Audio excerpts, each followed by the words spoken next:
Olá, assombrados! Eu sou a Ana Paula e vou contar 2 relatos para vocês neste tipo ao vivo de hoje. Sim, pessoal, vamos seguir aí com alguns tipo ao vivo aí por esses dias, tá bom? Então, vamos começar aqui com este tipo ao vivo, tá? Selecionei alguns relatos aqui, espero que vocês gostem. Deixa eu ajeitar a câmerinha aqui, aqui. Tá certo aí? Pra não ficar só minha cabecinha aqui aparecendo. Então, tipo, ao vivo, assim, quando a gente não faz o ao vivo, né? Não dá pra fazer o ao vivo, a gente faz tipo ao vivo. Eles são mais curtos e tal, mas é relato pra vocês. Pra quem não conhece, nós somos o canal Assombrado, temos vídeos todos os dias no canal, todas as noites, com relato ao vivo, sempre por volta das 10 horas da noite. Se não dá pra fazer o ao vivo, a gente deixa um tipo ao vivo, ok? Às 10 horas da noite. E às 11 da manhã, de segunda a sexta, tem relato, ou coletânea de relatos, ou um tipo ao vivo, maledite, certo? E de sábado tem arquivos paranormais, com fotos, vídeos e áudios assombrados que vocês mandam pra gente. Domingo, coletânea temática de relatos e especial do Matheus, porque 12h30 é o horário do Matheus, 11 horas da manhã, Ana, 12h30, Matheus, com notícias assombradas e almanaque assombrado e o especial no domingo, certo? Belezinha. E também fiquem sempre aí, cadê, ó, de olho na loja Assombrada, com produtos, por exemplo, como esta camiseta aqui, ó. Camiseta baseada nos relatos, tá escrito assombrado, aqui brilha no escuro. Essa camiseta vai com uma foto junto, tá? Certinho? Senta aí, camiseta. Bom, vamos ao relato, então. Relato de hoje. A morte pegou carona na bicicleta. Vamos ver. Que jeito, gente. Que jeito que isso aconteceu. Mas vamos lá. A morte pegou carona na bicicleta. Olá, Ana e assombrados. Meu nome é Fulano. Tenho 19 anos e moro com a minha avó. O relato que contarei aconteceu em outubro de 2017. Fique tranquila que todos os nomes foram trocados. Obrigada. Barulho. Meu primo e eu trabalhávamos numa padaria como entregadores de lanche. Devido a isso, por volta das 3 da madrugada, já estávamos de pé nos preparando para mais um dia de trabalho. Às 3h30 da manhã, já nos encontrávamos na padaria montando as nossas entregas. Em geral, salgados tipo coxinha, bombas, enroladinhos de salsicha, pão de queijo e pastéis. Pastel de carne, de queijo, de camarão, folheado, não precisava detalhar tanto assim, porque eu ficava com vontade. Colocávamos tudo na caixa das cargueiras, bicicleta de entregador, e saíamos cada um para sua rota. Entregávamos as encomendas na feira, em alguns estabelecimentos que revendiam lanches e para clientes que consumiam salgados no café da manhã em casa, ou que levavam para o serviço. O que mais gostávamos naquele trabalho era que por volta das 8 da manhã a gente já tinha terminado as entregas e a gente já podia voltar para casa. Geralmente para completarmos o sono, né? O sono perdido de madrugada. Tudo dependia da agilidade em que fizéssemos a nossa tarefa, o que incluía nossas pedaladas e o fato do cliente estar a postos aguardando os pedidos. Outra coisa que adorávamos no trabalho era o fato do pagamento ser semanal e sem falhas. Também poderíamos pegar o que quiséssemos na padaria, levar para casa para comer no café da manhã e a nossa patroa não descontava no pagamento. Ela era exigente, mas tinha um coração generoso, motivo pelo qual nos esforçávamos para não cometer falhas ou causar prejuízos à padaria. Antes de iniciar os fatos que levaram a este relato, vou fazer um resumo da história da minha família. A minha avó, Emiliana, teve um casal de filhos. Sérgio, meu pai, que era o seu primogênito, e tia Kátia, que era 4 anos mais nova que ele. E, de certa forma, foi a realização da minha avó, já que sempre desejou ser mãe de uma menina. Quando a tia Kátia tinha 3 anos, meu avô faleceu vítima de um acidente de trabalho.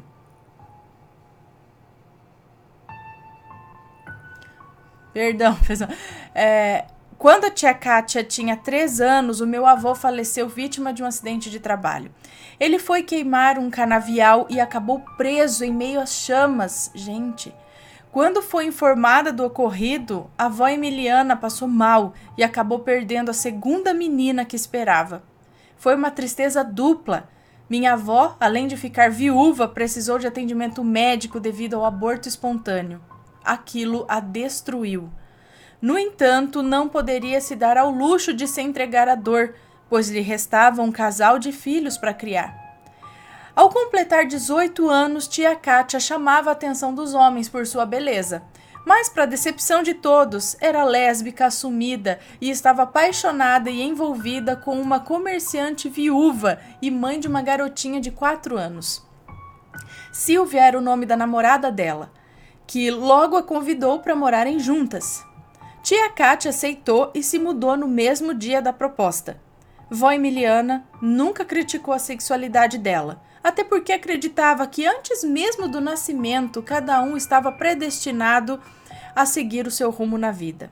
E o dever dos demais era respeitar e cuidar da própria vida. Apesar dos ciúmes da Silvia, a tia Kátia era só felicidade. Até que acordou cedo para fazer alguns pagamentos no banco. Na época, nossa cidade era bem atrasada e tudo ficava muito longe. Só para chegar ao ponto de ônibus que conduzia ao centro da cidade, ela tinha que caminhar uns 15 minutos numa trilha em meio ao matagal. O local era considerado muito tranquilo. Em geral, mulheres e crianças faziam aquela travessia em qualquer horário e nunca tinha acontecido nada de anormal. No entanto, justamente naquele dia, tia Kátia caminhava rumo à parada de ônibus quando foi surpreendida e atacada por um criminoso da pior espécie.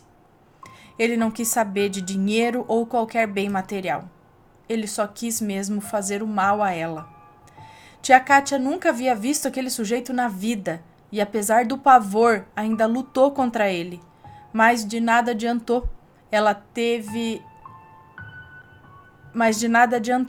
Ele a teve na marra, deixando-a muito machucada, enjoada, humilhada, revoltada e com as roupas rasgadas e sujas de sangue. Caminhando com dificuldade, tremendo e chorando, tia Kátia voltou para casa. Ao vê-la, Silvia se desesperou e apressou-se em socorrê-la. Ela nem conseguia explicar nada, apenas chorava. Silvia tentava acalmá-la e imediatamente a levou ao banheiro, onde a ajudou a limpar-se e a se livrar do que sobrou de suas roupas. Ela estava revoltada e quis levá-la ao hospital e à delegacia. Contudo, a minha tia não concordou. Alegou não querer passar por mais exposição e que se curaria em casa mesmo. Não queria que ninguém soubesse do que lhe aconteceu. Proibiu a Silvia de falar a alguém sobre qualquer coisa. Depois disso, preferia ficar em casa, sozinha no quarto. Tinha pesadelos e crise de choro constantes. Com o tempo, as marcas físicas se foram, mas até para voltar a ter intimidade com a Silvia, a tia Kátia teve dificuldades. Ela se sentia suja. Passou semanas sem querer ser vista por ninguém. E quando criou coragem de encarar a vida, começou a andar sempre com um facão bem amolado. Isso aí. Disse que se voltasse a ver o cretino que a violentou, não queria saber de conversa. Simplesmente o golpearia até reduzi-lo a pedaços de carne fresca. Poderia ser numa delegacia ou numa igreja. Ela não teria compaixão. Pouco se importava com o que lhe acontecesse depois. 3 meses depois do ocorrido, tia Kátia passou mal enquanto limpava o comércio. Silvia a socorreu e decidiu levá-la ao hospital. Foi quando ela soube que estava grávida.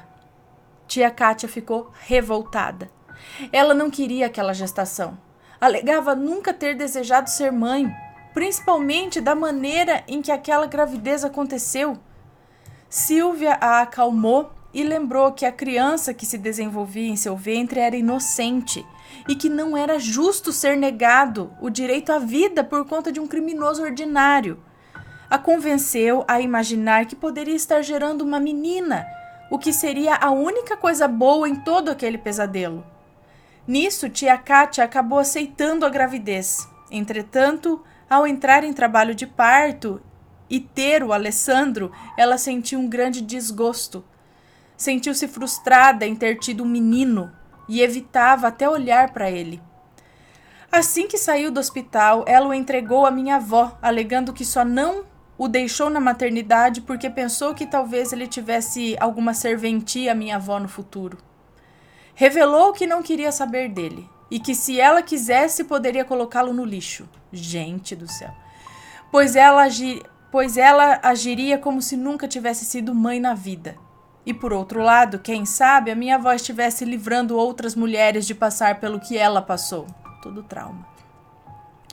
Na época, os meus pais já estavam casados e eu tinha pouco mais de um mês de nascido. Minha avó decidiu então pedir ajuda deles para cuidar do Alessandro. Eles concordaram e por conta disso a minha mãe amamentou o Alessandro até que ele completou 1 ano. Por outro lado, com 2 dias do nascimento do Alessandro, uma amiga da minha tia a procurou com uma menina recém-nascida. Ela havia se envolvido com um homem casado e, como o pai não quis saber da criança, decidiu ir embora da cidade à procura de uma melhor condição de vida, mas não queria deixar a criança com nenhum parente, até mesmo porque ninguém queria. A tia Kátia mandou ela pensar bem no que estava fazendo. Disse que caso ficasse com a menina, ela não queria saber da mulher querendo a filha de volta, até mesmo porque a menina seria dela. A mulher concordou e se foi. Surpreendentemente, nunca mais deu as caras na cidade. Alessandro morou com os meus pais por 1 ano, mas depois a minha avó foi buscá-lo. Com 10 anos do meu nascimento, os meus pais tiveram a minha irmã. E como eu detestava barulho de choro de criança, eu contei que eu queria viver com a minha avó. Eles concordaram. Até mesmo porque a casa da minha avó não ficava muito longe, então passei a viver com ela e com o meu primo, até os dias atuais. Agora sim vamos ao relato. Fazia muito tempo que a nossa rua não acontecia uma morte. Não que queríamos que acontecesse, não, ou que sentíamos falta dela, não. Na verdade, estava muito bom assim. Porém, no mês de outubro de 2017, ocorreu um surto de morte na nossa rua que deixou muita gente alarmada e cheia de superstição. Tudo começou no dia 7 de outubro. Um idoso que morava com o genro, a filha e os netos foi atropelado por um automóvel ao regressar de uma farmácia. Isso por volta do meio-dia. Ele inventou que precisava comprar mais remédio e ficou enchendo o saco de toda a família para ele mesmo comprar o medicamento. Alegou não precisar de ninguém e conhecer muito bem o caminho de casa. A batida foi tão forte que ele já caiu agonizando e morreu ainda no local. O motorista simplesmente se evadiu do local como se nada tivesse acontecido. Isso no dia 7 de outubro. No dia 8 foi a vez de um moleque que resolveu subir numa árvore e acabou despencando e se esborrachando num monte de pedras. Esse quebrou o pescoço e também teve morte instantânea. No dia 9, meu Deus, no dia 9 foi a vez de um motoqueiro que perdeu o controle da moto ao fazer algumas manobras radicais e se acabou debaixo de uma caçamba parada. Esse estava noivo e a pobre mulher ficou desconsolada. Aquilo surpreendeu a todos. 3 mortes seguidas e todos da nossa rua. Chegávamos a perguntar se aquilo havia sido uma coincidência ou teria continuação, e quem seria o próximo. No dia 10, um colega nosso muito querido e que era goleiro em todas as nossas peladas de rua, foi nadar num rio próximo de casa e acabou se afogando. O mais estranho é que ele sabia nadar. O povo comenta que ele teve cãibras e como a namorada que o acompanhava não sabia nadar, não pôde fazer nada. No dia 11, uma vizinha foi mexer na... Gente, juro que isso é verdade.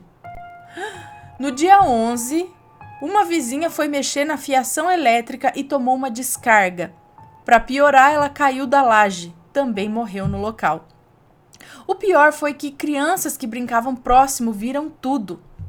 No dia 12, um caminhoneiro chegou de viagem e teve um ataque cardíaco ao comer uma feijoada e decidir namorar com a esposa. Por último, no dia 13, 2 irmãos se desentenderam numa comemoração no quintal de casa. Um dos amigos deu 7 facadas no outro. Um dos irmãos deu 7 facadas no outro. E pior, na frente de toda a família. O moleque que morreu era cheio de brincadeira e tudo mais, o que revoltou a galera. A mãe dele foi quem ajudou o filho assassino a fugir, trancando a família no quintal amurado, enquanto ele escapava correndo. Gente, não.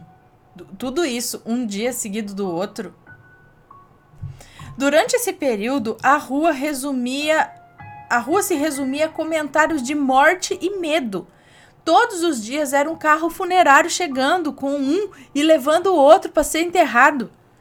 Os próprios agentes funerários estavam assustados com tanta morte em sequência na nossa rua. Alguns vizinhos decidiram fechar a casa e dar um tempinho da nossa rua. Foram para casas de parentes até que as coisas se acalmassem. Outros se apegaram a superstições e crenças religiosas.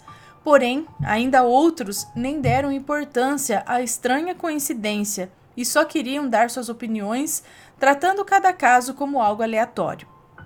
Nesse período, o Alessandro e eu vivíamos grudados. Até para ir ao banheiro, à noite, só íamos juntos. Só para esclarecer, na casa da nossa avó só tinha banheiro no quintal e até para fazer o número 2 tínhamos que ir à Sentina também no quintal. Sentina?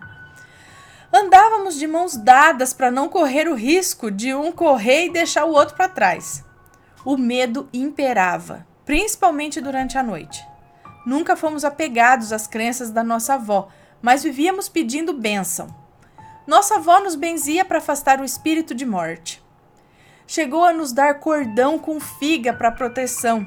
Nos fazia acender velas para os nossos anjos da guarda, orar com ela antes de dormir e fazendo defumação na casa. Ela dizia que o medo da morte sempre a atraía.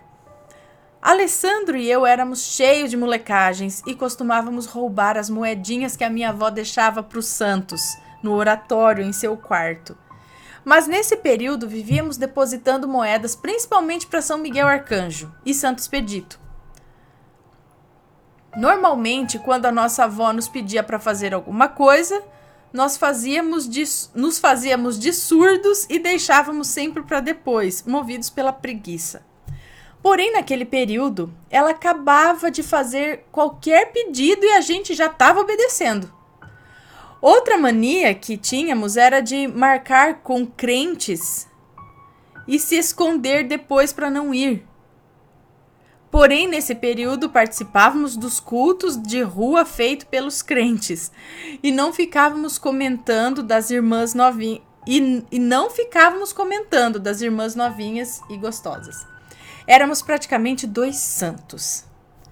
Entre as pessoas que não estavam abaladas com a mortandade, vó Emiliana. Ela fazia proteção para nós, mas para ela mesma, nada. Dizia que na idade dela a morte já era um acalento. Comparecia a todos os velórios e enterros, era uma das primeiras a entrar no ônibus que conduzia as pessoas para o cemitério, enquanto a funerária retirava o corpo de casa para o sepultamento. Vivia ajudando os parentes dos finados com café, biscoito, etc. Até recebeu o apelido de choca defunto, mas dizia que estava apenas fazendo a sua parte como vizinha e demonstrando respeito a quem partiu. Alessandro e eu só fomos no sepultamento do nosso amigo que morreu afogado e do outro amigo que foi assassinado pelo irmão. Foi uma experiência terrível. A família e muitos vizinhos estavam com raiva da mãe do fulano pois apesar dele ser morto covardemente pelo Ciclano, a mãe ajudou o filho assassino a fugir. Os irmãos Deltrano, Beltrano e Veltrano estavam indignados com a mãe. Até a ignoravam durante o velório, alegando que, caso o filhinho dela aparecesse, ele seria linchado na faca. Isso se não fosse pego pela polícia antes e mofasse na cadeia sem a visita ou ajuda de ninguém. Minha avó até tomou a palavra e defendeu a vizinha, contando que ela, como mãe, era quem estava mais destroçada. No entanto, não via as coisas como os demais. Ciclano também era seu filho e ela já tinha perdido um, não queria perder o outro. Lembrou que nenhum erro apagava o amor que uma mãe sentia por um filho e que ninguém devia condená-la por isso. Se ela pudesse, daria a própria vida para ter os 2 filhos de volta sãos e salvos. A vizinha a abraçou e chorou muito, agradecendo por suas palavras. Apesar do medo, meu primo e eu não faltávamos ao serviço, até porque não queríamos deixar a padaria na mão. Foi quando aconteceu algo inusitado. Chegamos juntos à padaria como sempre, retiramos as nossas cargueiras e guardamos a bicicleta na qual viemos juntos e conversando. Botamos os pedidos em nossas cargueiras e cada um seguiu a sua rota. Até aí tudo bem.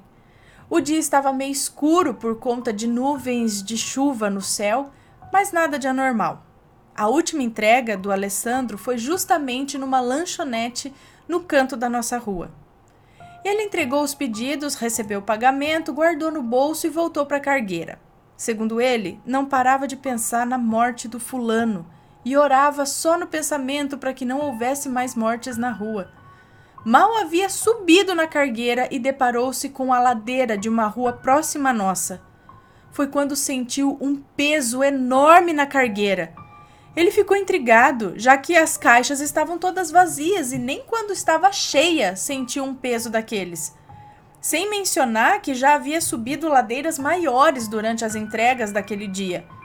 Foi quando, do nada, ele olhou para a garupa de trás e tomou um grande susto, ao ponto de ficar gelado, trêmulo e com o coração quase saindo pela boca.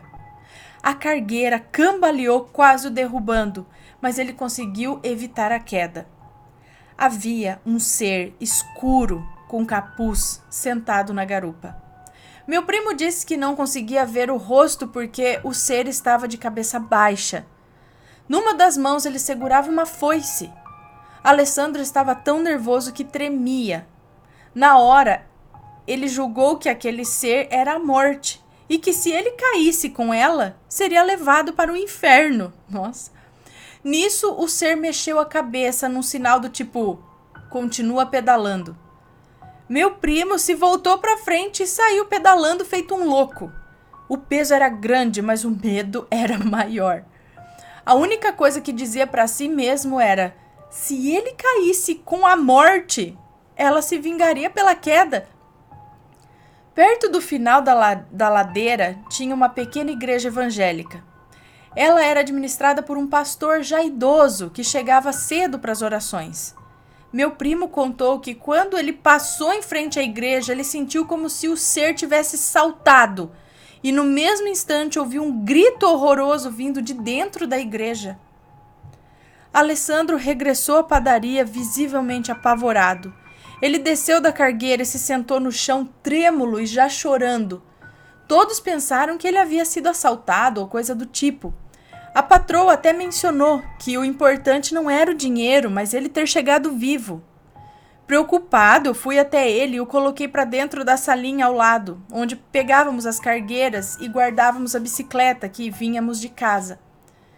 Rapidamente deram água com açúcar para ele e só então, e com certa dificuldade, ele pôde explicar o ocorrido. A patroa imaginou que talvez ele só estivesse nervoso e acabou imaginando que viu tudo aquilo. Eu o conhecia e acreditei nele. No entanto, a verdade apareceu no momento em que a notícia da morte do pastor se espalhou. Depois disso, o meu primo ficou com a fama de ter dado uma carona para a morte, e toda vez que ele relembra esse fato, diz a mesma coisa e com a mesma veracidade. Surpreendentemente, a mortandade abandonou a rua depois que ele afirmou ter dado carona a ela. Mas nunca esquecemos os fatos ocorridos naquele ano. Te desejo tudo de bom, a sua família e todos nós deste canal maravilhoso. Que Deus nos guarde e proteja. Gente, um beijo pra você. Cara, que foi aquilo?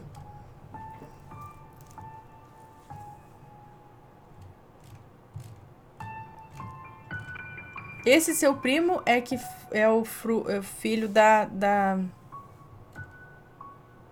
Kátia, é isso? Gente do céu. Que coisa. Que tal, hein? Mas isso não foi noticiado, nada assim? Bom, foi muito louco. Que tal uma morte por dia? Tá louco? Deus nos livre. Bom, pessoal, como esse relato já foi bem longo, né? Eu vou deixar só um relato mesmo. Mas fiquem tranquilos que essa semana tem mais e eu conto mais relatos. À noite, 10 horas da noite, tem mais relatos com mais tipo ao vivo à noite também, tá? Porque a gente tá na onda do tipo ao vivo porque não estou podendo fazer ao vivo. Mas acompanhe a gente pelo Instagram, ok? Bom, pessoal, um beijo pra vocês. Muito obrigada a todos que assistiram. Tenham um bom dia e a gente se vê logo mais à noite. Beijos e fui!